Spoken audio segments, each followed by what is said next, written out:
네, 안녕하세요, 여러분. 이번 강의는 일사병부터 시작되겠습니다.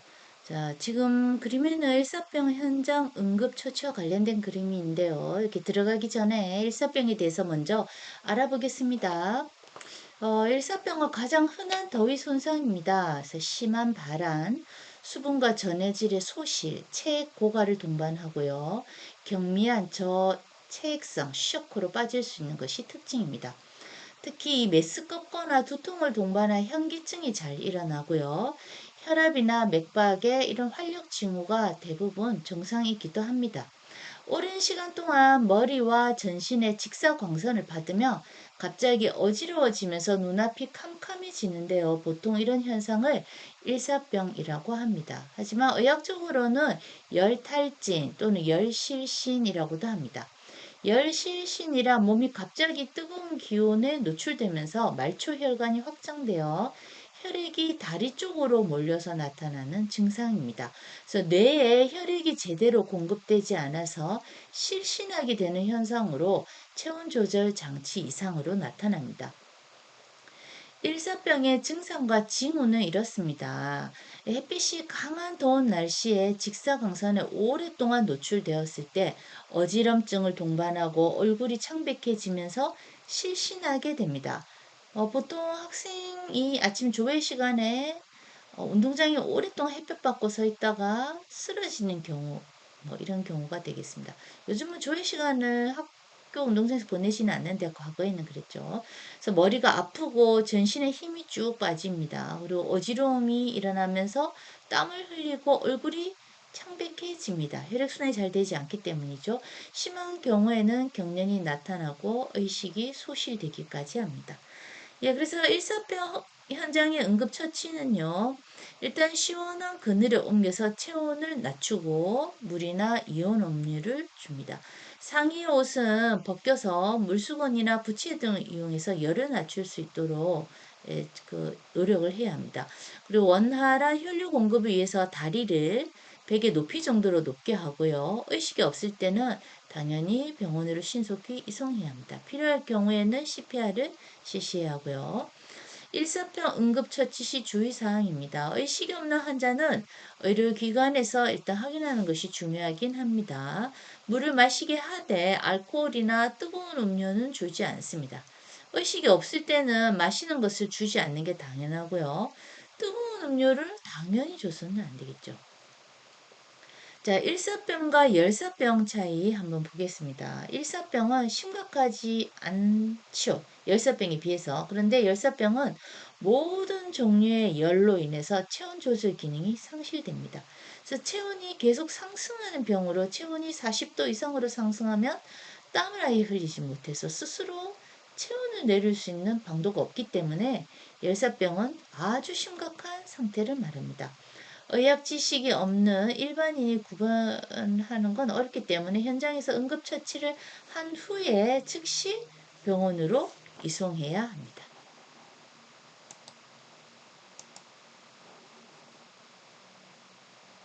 네. 자, 다음 보시겠습니다. 자, 열사병입니다. 열사병. 히트 스트로크라고 하는데요. 먼저 열사병에서 좀 알아보겠습니다. 열사병은 중증의 열 손상이 유형입니다. 사망률이 높습니다. 직접 태양에 노출되거나 뜨거운 공간에서 강한 열에 장기간 노출된 경우에 주로 발생합니다. 피부가 뜨겁고 건조하고 또 갑자기 중풍이 오듯이 대뇌 허열 증상으로 인해서 무의식 상태로 빠져듭니다. 급기야는 혼수 상태에 빠지게 되는 것으로 더위로 인한 질환 중에서 가장 치명적입니다. 고온다습한 환경에서도 심한 육체 노동을 하면 인체의 체온 조절 기능 장애로 체온이 40도까지 상승해도 땀이 나지 않아서 피부가 마르고 뜨거워집니다. 열사병은 체온이 급격하게 상승해서 세포들을 파괴하며 쓰러진 이후에는 의식을 회복하지 못하기 때문에 신속한 응급처치가 필요합니다. 격렬한 육체운동, 또 문 잠긴 차량에 갇힌 어린아이, 또 밀폐된 건물, 환기가 안 되고 습기 찬 환경 등에서 노출될 가능성이 높습니다. 일사병이 심해지는 것을 열사병이라고 볼 때 열사병은 매우 위급한 응급 상황입니다. 열사병의 증상과 징후는 피부가 일단 뜨겁고 건조합니다. 피부도 붉은색으로 변하면서 때로는 경련을 일으킵니다. 땀 분비가 없고 의식이 없는 혼수 상태로 통증 자극에도 반응하지 않습니다. 일사병은 땀 분비가 오히려 많은 데 비해서 열사병은 땀 분비가 없다는 것입니다. 초기 맥박은 빠르고 강하나 시간이 경과할수록 약해지고 혈압이 저하됩니다. 열사병 응급처치 보시겠습니다. 체온 하강이 가장 중요하겠죠. 체온을 떨어뜨려야 합니다. 우선 환자를 서늘하고 그늘진 곳으로 옮깁니다. 적극적인 냉각요법이 필요합니다. 이때는 얼음 목욕 또는 물 뿌리기와 바람 불기 등을 시행해서 체온을 39도 아래로 빠른 시간에 낮춰야 합니다. 의복을 제거하고 젖은 타올이나 시트로 환자를 덮고 바람을 불어줍니다. 열사병은 사망에 곧 이를 수 있는 응급 상황이기 때문에 신속히 병원으로 이송해야 합니다. 열사병 응급처치 시 주의사항 보시겠습니다. 열사병 환자는 얼음물로 체온을 낮추려고 하면 몸 표면에 혈관이 수축되어서 몸 안에 열이 오히려 잘 발산되지 않습니다. 미지근한 물로 자꾸 닦아주고 바람을 일으켜서 열이 증발할 수 있도록 도와줘야 합니다. 여기서 포인트는 일단 미지근한 물로 자꾸 닦아준다는 것이죠. 열사병은 일사병과 달리 땀이 나지 않습니다. 그래서 체온을 낮추지 못하기 때문에 일단 병원으로 신속히 이송해야 합니다. 자, 열사병 예방 지수를 WBGT 인덱스라고 합니다. 여기서 기온, 습도, 복사열, 기류 등을 종합해서 열에서 인간이 받는 스트레스를 나타내는 지수인데요. 야외에서 일하는 근로자나 군인, 운동선수 등에 가장 적합한 열사병 예방 기준으로는 안전, 주의, 경계, 위험, 매우 위험 등 5단계로 구분합니다.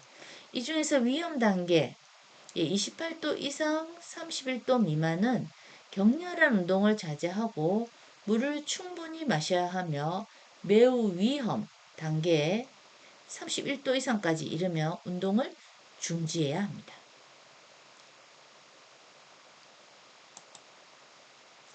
네, 다음 표는요, 이 수분 손실에 따른 인체의 변화와 운동 중에 수분 보충 지침이 되겠습니다.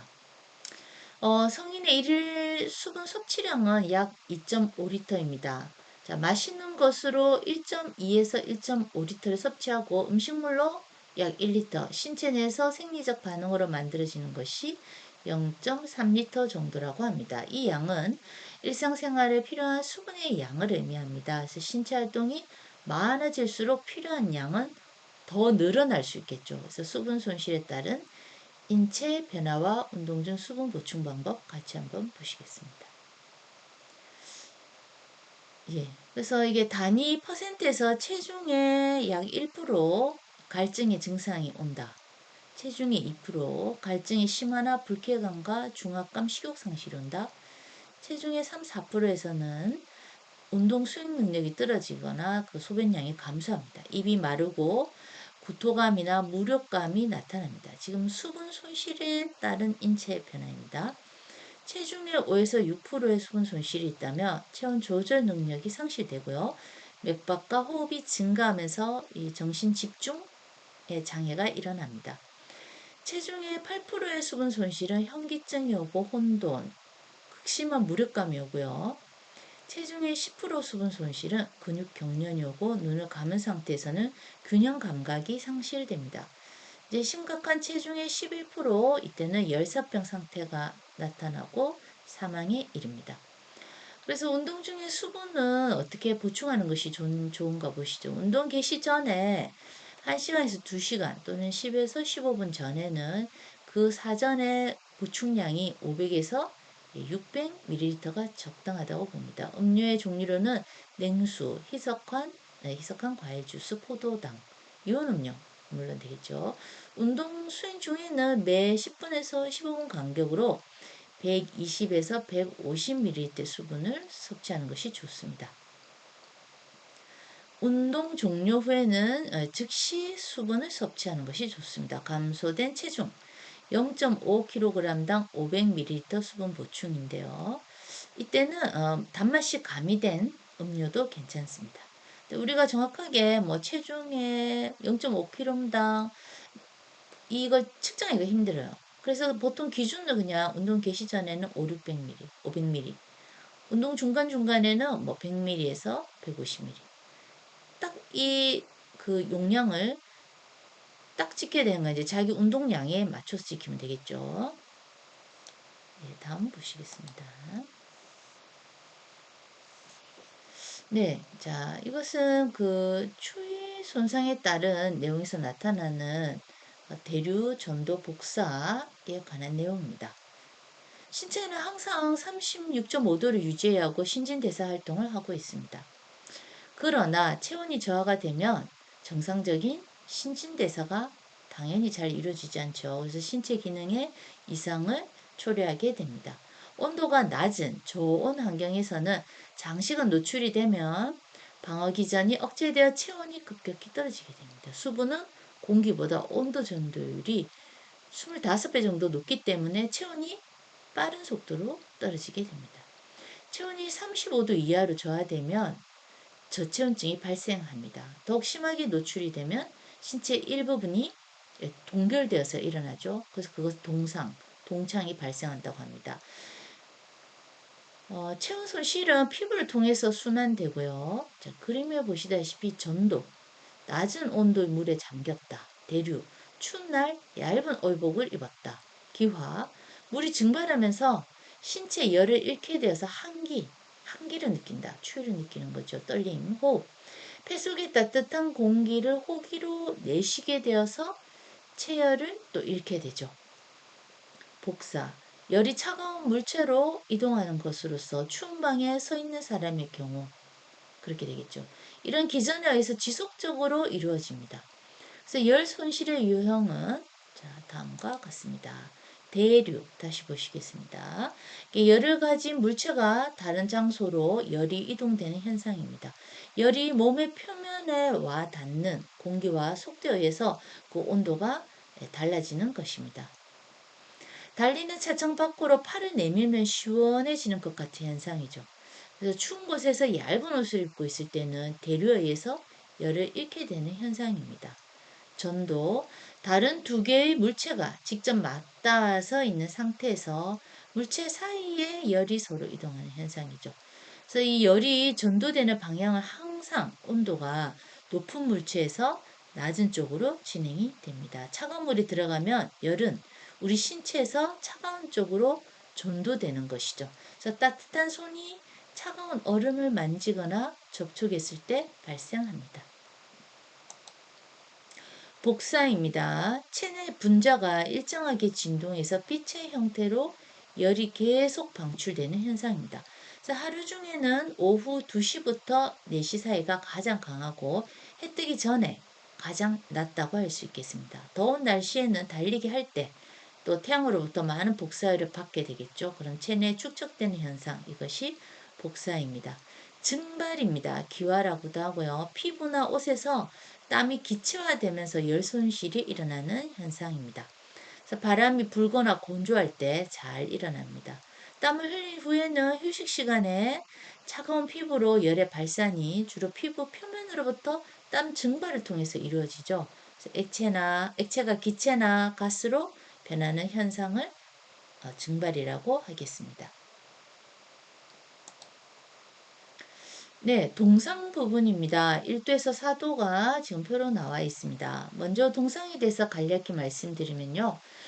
추위에서 발생되겠죠. 그래서 피하 조직의 변화가 생기는데 신체 조직이 추위에 노출될 때 혈액순환 장애로 조직 세포에 산소와 영양 결핍이 일어나기 때문에 부종 등의 증세가 발생합니다.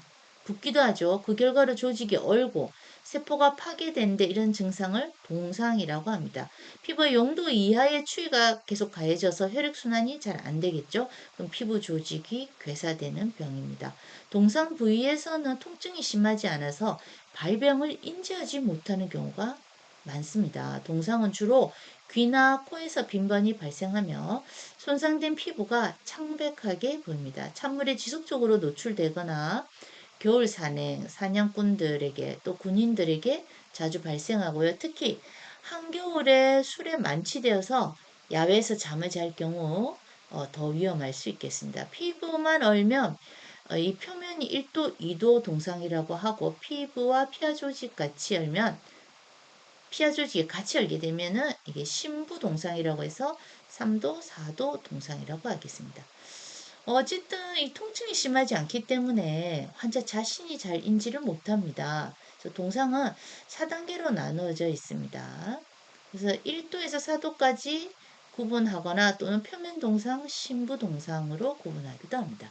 다시 말씀드리면 1도는 피부가 충혈되고 부종이 생긴 상태, 2도는 출혈과 부종에다가 수포까지 생긴 상태입니다. 3도는 피부나 피하 조직이 괴사 현상을 일으킨 상태이고 4도는 상해를 받은 손가락이나 발가락 끝이 떨어져 나간 상태입니다. 가장 심각한 상태입니다. 예, 동상에 대한 이 응급처치, 현장에서 응급처치는 일단 젖은 옷이나 신발, 양말을 벗기고 보온을 해줘야 합니다. 물에 접촉시켜서 따뜻한 물 접촉시켜서 따뜻하게 해줘야 합니다. 손상 부위를 문질러서는 안 됩니다. 신속히 병원으로 이송해야 합니다. 응급처치 시 주의사항은 물이 식지 않게 따뜻한 물을 계속 보충해 줍니다. 그리고 달라붙지 않도록 합니다. 환부에. 직접 열을 가해서는 안 됩니다. 네. 자, 그것은 그 동창에 의한 손상인데요. 먼저 동창에 대해서 간략한 설명을 들으시겠습니다.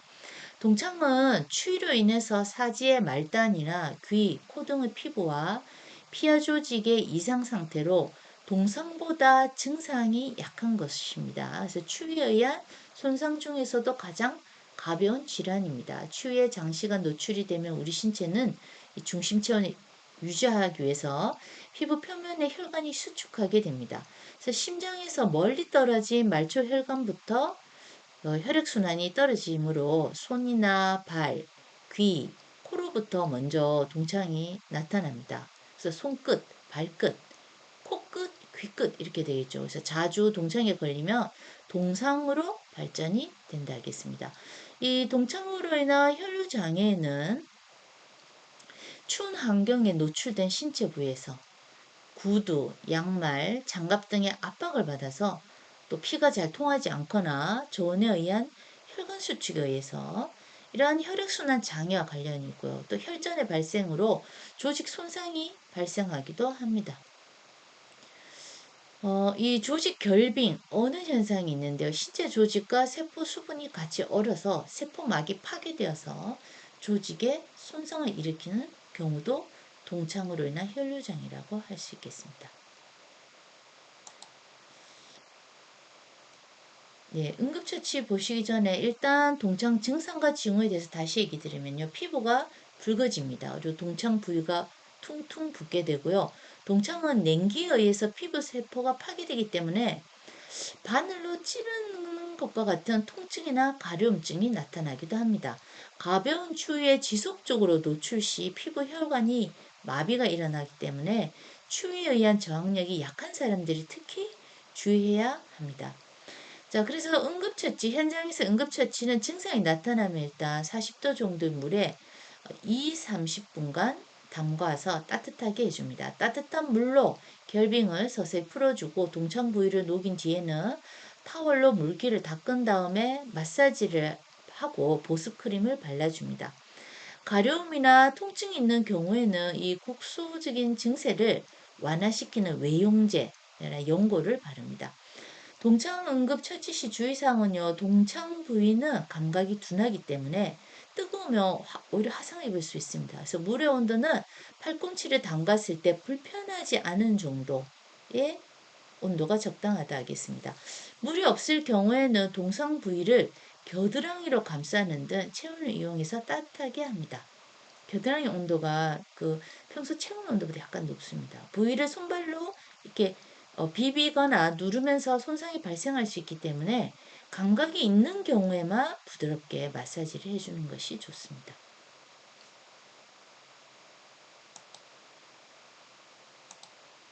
네, 지금 보시는 그림은 이 인체의 체온 분포도입니다. 자, 위에 붉은색으로 나타나는 부분이 상열, 또 아래 파란색으로 나타나는 부분이 하한, 이렇게 한자어로 나타내져 있습니다. 자, 저체온증에 대한 설명을 잠시 드리면요. 체온이 정상 이하로 저하된 것을 말합니다. 자, 여러 가지 신체적인 증상이 나타나는데요. 중심 체온이 35도 이하로 내려가게 되면 심장, 폐, 뇌, 기타 생명의 중요 장기에 기능 저하가 오기 때문에 저체온증이 발생합니다. 여름철이라도 건강하지 못한 사람이 바람이 많이 부는 날 비를 맞는 경우에도 발생할 수 있고요. 또 겨울철에는 외부 온도가 영하로 내려가거나 물에 빠져서 차가운 수온에서 일정한 시간이 경감 발생하죠. 이때는 얼어 죽는 동사가 아니라 반드시 저체온증으로 사망하게 됩니다. 그래서 중심 체온이 30도까지는 소생이 가능한데 28도 이하에서는 자력에 의한 회복이 불가능합니다. 그래서 치료하지 않을 경우에는 혼수 상태에 빠져서 사망에 이르게 됩니다. 이 저체온증이 신체에 미치는 영향은 뭐가 있을까요?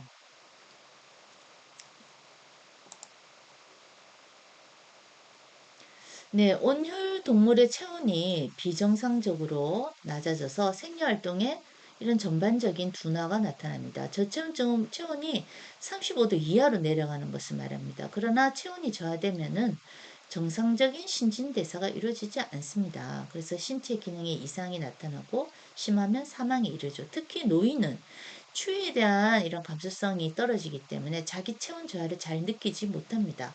그래서 적절한 영양 섭취나 보온을 등한시하기 쉽죠. 그래서 체온 변화를 보상할 수 있는 힘이 떨어지기 때문에 더 쉽게 저체온에 빠집니다.